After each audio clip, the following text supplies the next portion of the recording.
Добрый день, друзья! Очень давно обещала вам рассказать вот об этих нескольких препаратах. Но я в своих магазинах нашла только такие, но знаю, что их сейчас великое множество. И они все основаны или на триходеромавириды, что является почвенными грибами. А вот в этих двух препаратах используется бактерия Bacillus subtilis или сенная палочка. А в этом препарате и триходерма, и сенная палочка. Как же все это интересно. Все препараты в сухом состоянии. На каждом из этих препаратов написано, что они обеспечивают профилактику и лечение очень многих заболеваний. Самое главное, что на них написано, если читать внимательно, то это полезных почвенных грибов и бактерий.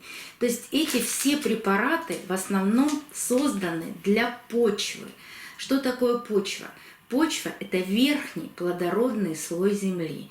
А вы знаете, что мы с вами землю, например, в фаленопсисах никогда не используем, не растут они в земле. Они вообще эпифиты, они растут с воздушными корнями в природе. И мы с вами используем какой-то субстрат для того, чтобы посадить растение, чтобы его удерживать, скорее всего, а не для того, чтобы оно питалось от коры или от керамзита или от каких-то органических, неорганических грунтов. Но почву как таковую мы с вами не используем. Но самое главное в этих препаратах то, что для того, чтобы его использовать, что этот препарат, но все биологи говорят о том, что хорошо, если там есть это и сенная палочка, и триходермавириды.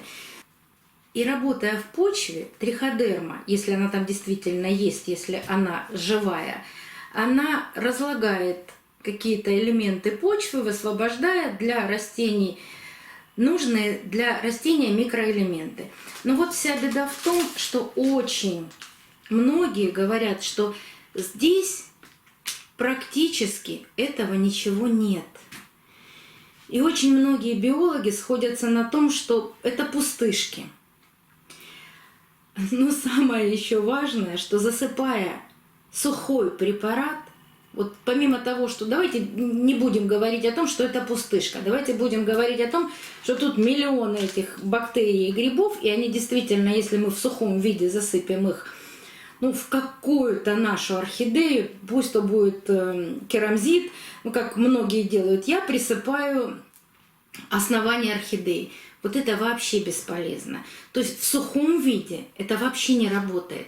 Для того, чтобы начать работать с этим препаратом, его нужно сначала разбудить. У меня где-то 1,5 или 2 года назад я делала обработку фитоспорином. Сейчас не делаю очень давно. И никогда вам больше, кроме одного раза, не показывала этого.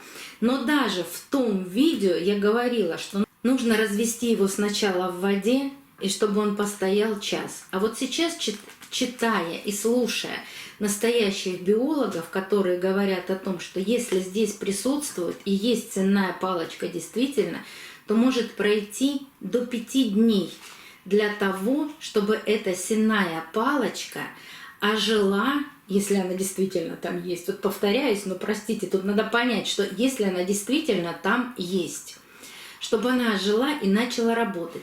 И еще ей нужно дать какую-то подкормку для того, чтобы она начала себя проявлять. И только после этого можно что-то сделать.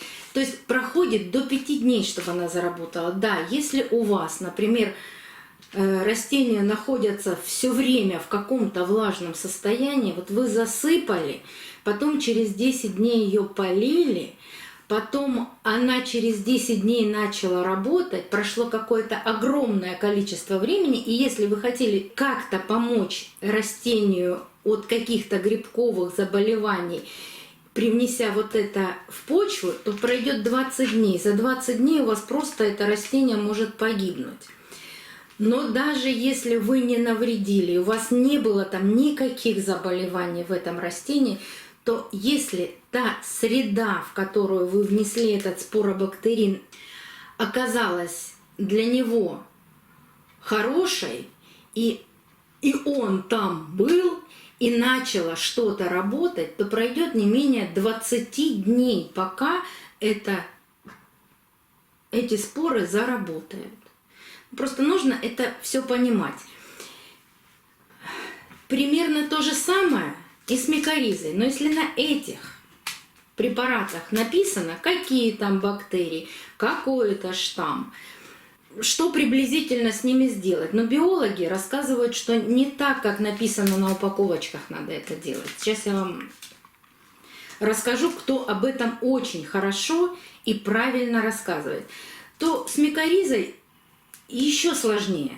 Это тоже грибы и тоже работают только в почве.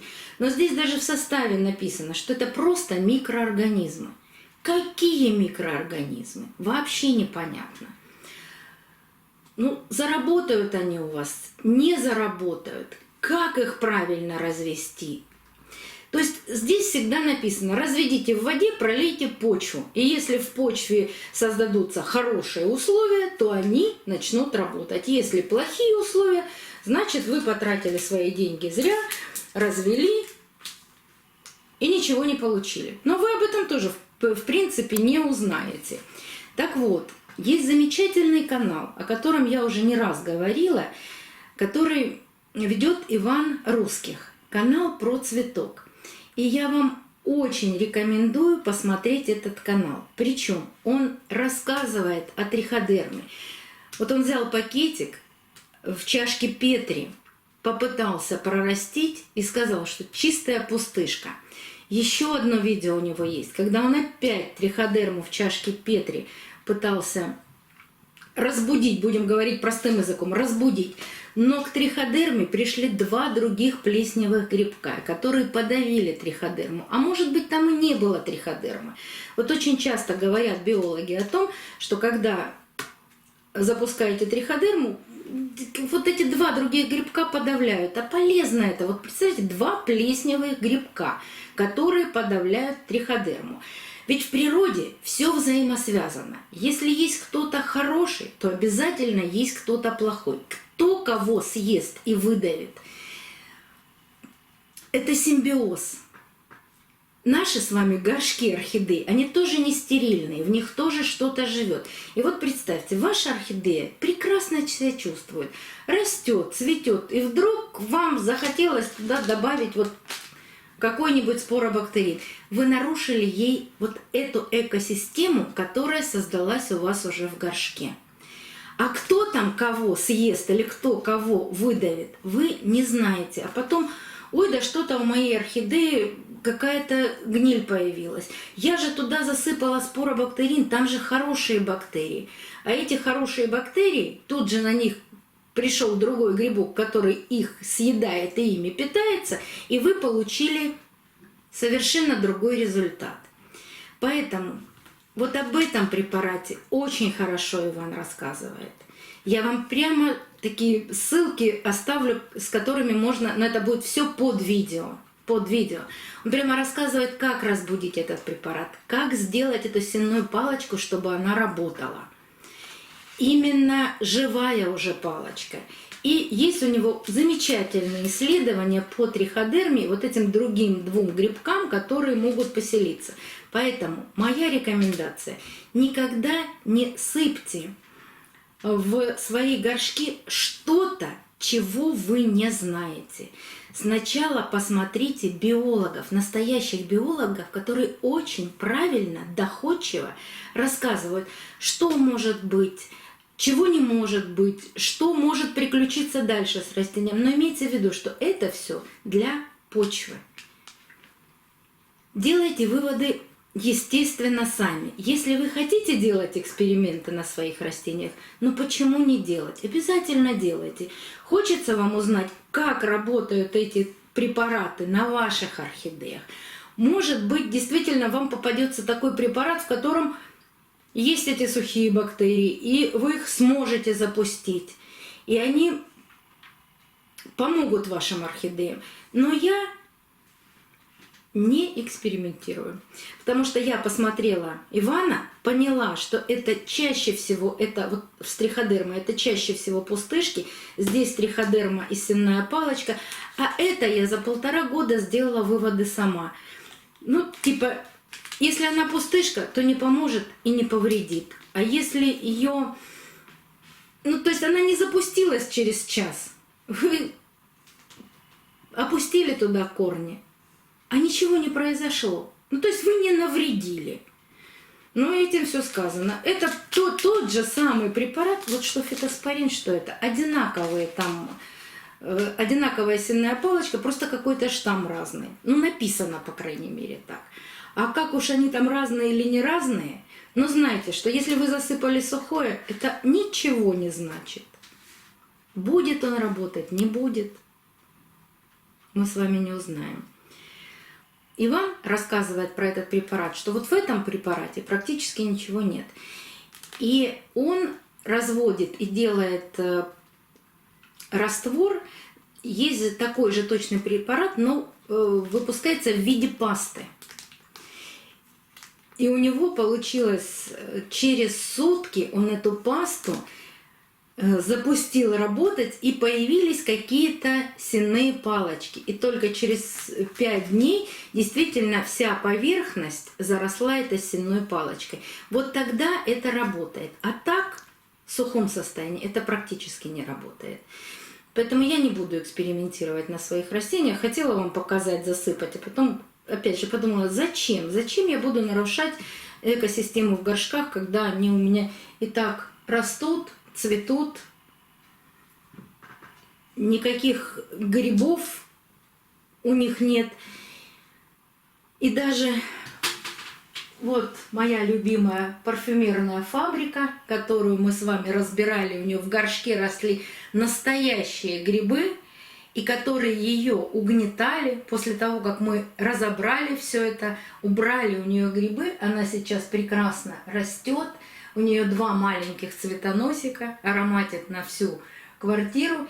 И никаких триходерм и фитоспоринов я в нее не засыпала. Наоборот, я постаралась убрать все те грибы, которые оказались в горшке.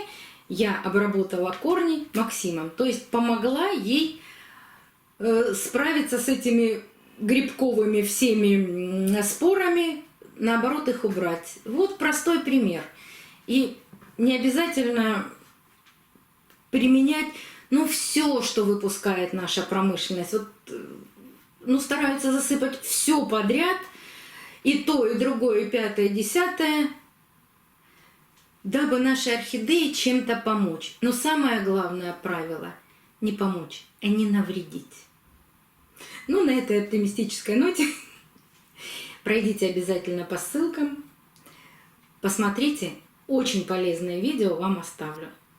Потому что с биологической точки зрения мне объяснять вам крайне сложно. А он биолог, которому я доверяю. Пройдите, посмотрите, и вам станет тоже все понятно, так же, как мне. До новых встреч! Увидимся на канале.